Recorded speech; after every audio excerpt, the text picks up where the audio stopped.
Today, what I want to talk about is emotional triggers. In this audio, we're going to understand why the trigger is there, how to get your power back, and most importantly, how to resolve that trigger so it just doesn't come back. Emotional triggers impact people in a variety of ways, and the triggers are going to be unique to each and every person. So, you know those days when you're in a great mood and then someone says something or they don't say something and you find yourself reacting emotionally. This is the trigger. While we can't do anything to change the other person, we can change the way you respond to it so that you're feeling more empowered and stop attracting those people who push your buttons. In fact, my intention is for you to not even have those buttons to be pushed anymore.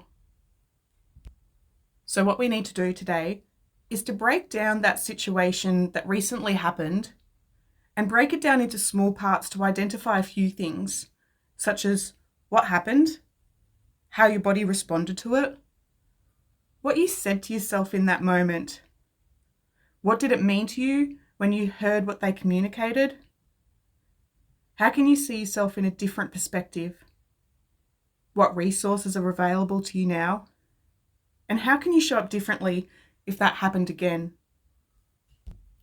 While that list may seem long, don't worry, I'm going to talk you through the process. So I want to talk about that trigger. Typically, trigger is a response from your unconscious mind, taking you back to a moment in time when you were little, when something happened and you didn't have the resources to cope. As example, maybe a teacher yelled at you for making a mistake. That little you froze, not knowing what to say or how to cope. And this part of you still has unresolved needs. This unconscious part of you has probably caused you to do things in your everyday life to avoid loud confronting situations or to keep yourself small so that, that confrontation doesn't happen again. And so now when people get loud around you, you freeze, like that little version of you did back then. Your logical mind just races with, what can I do to stop this? And your body will respond the way it did when you were little. Maybe it shows up as a tightness in your tummy, or maybe it's that headache or that pain in the legs that keep you stuck and frozen. Thankfully, it's actually easily resolved. It just takes a bit of time and practice, like building that muscle. And it is important to resolve this so that you can manifest a world where you are at ease and you can achieve anything that you want. I invite you to have a journal nearby in case you want to write down your answers. When I first learnt this practice, I would write. But these days I can do it easily without the prompts. So I'm hoping in time and with practice, you will get to that place too. Feel free to pause this audio between the questions if you need longer time to write. And try to do this process without any self-judgment, not justifying, not defending, not blaming. That's just your ego. Instead, what I want you to do is come from a curious place. The first thing that comes to mind, so that we can resolve this at a deeper level. So to begin, I invite you to close your eyes and get in touch with that trigger. I want you to take yourself back to that time where that triggering event happened. Maybe you see it on a screen playing out in front of you, or maybe you feel yourself back there in the body at that time. Taking yourself back there to that triggering event, I want you to see what you saw, hear what you heard, and allow those feelings to come back into you. Allow yourself to feel it. And I want you to just go there, and believe me, we're going to get to the other end to resolve it. Going through this event, scene by scene, think about the problem and the associating emotions that is impacting you. What has the discomfort brought up in you? Trusting the first thing that comes to mind, scan your body, and where are you feeling that discomfort? What are the qualities of that discomfort? Is it heavy or light?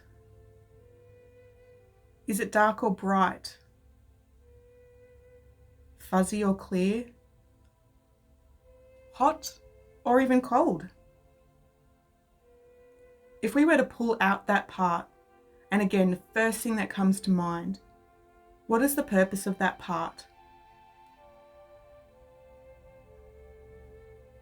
Is it here to keep you safe? Or is it trying to protect you in some way? What is it trying to protect you from? And if we get in touch with this part, what does it need? Could that be a hug? Some reassurance? To be seen in a different light? Maybe to see things in a different perspective? Just get in touch with what it needs. And ask yourself, can you give that part what it needs?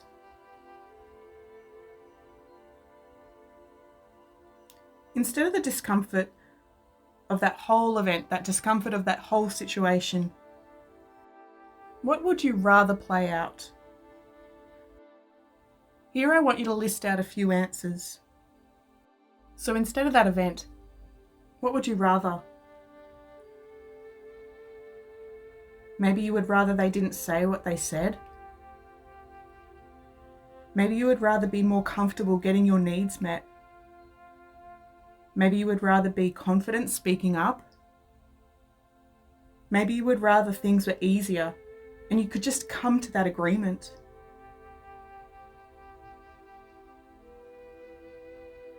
Now what I want you to do is I want you to think about that weakness that caused you to attract in this event. The weakness that caused you to attract in this trigger. And again, no judgment, just a curiosity. Previously in the past, you may have responded one way in an event like this. Maybe you got loud to get heard, or maybe you would have walked on eggshells to keep the peace. How did you respond in the past in an event like that? Did it work out for you? Did you get the outcome that you wanted back then? Most likely you've outgrown that old strategy of getting loud or walking on eggshells. How do I know this? Because your trigger is telling you so. Your higher self is calling you forward to let go of the old ways and step into this new empowered you. It is time to take responsibility so you can create the life you want to live. So again, thinking about that event, does it serve you to hold on to it? What would serve you better? And maybe that means just letting it go. Maybe that means learning a new skill. Maybe that means asking for help from someone else.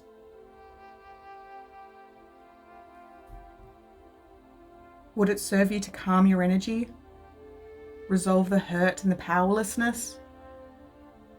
Maybe it would serve you to bring in that peace back into your body so you can radiate that light, so you can radiate that peace. It's a little bit like letting go of those rigid boundaries and showing up in a whole new way. It's quite empowering. And from this empowered place, maybe it would serve you to tell the other person, I need to take some time to assess what just happened. Maybe it would serve you to reassess your goals before you move forward. Maybe it would serve you to close the door on this chapter so that new doors can open, ones that you weren't aware of because you were in that old trigger, in that old space. What would serve you better? And finally here, what have you learnt from this experience? How have those lessons been beneficial moving forward? And can you hold on to the lessons while letting go of the emotional charge? After all, your soul is here to grow and evolve and to be the best version of you. So it will require you to do something new. And many times people find it difficult to do what's unfamiliar. So it's a little bit like trying on something new and giving it a go from that empowered place. You know, when you're radiating your light, head held high, and knowing that you can get your needs met. Knowing that you have the resources you need to manifest the life you want to live. Thank you for taking your time to go on this journey with me. Again, feel free to do this process as many times as you want. That self-inquiry, that self-discovery is only going to serve you to be that best version of you. Make sure you finish off this process by doing something that really uplifts you or really grounds you. Be it a walk out in nature, or maybe it's going for a coffee. But I would encourage you to just take a pause before you go back out into the real world. I hope this has helped, and if you've got any questions, please get in touch with me.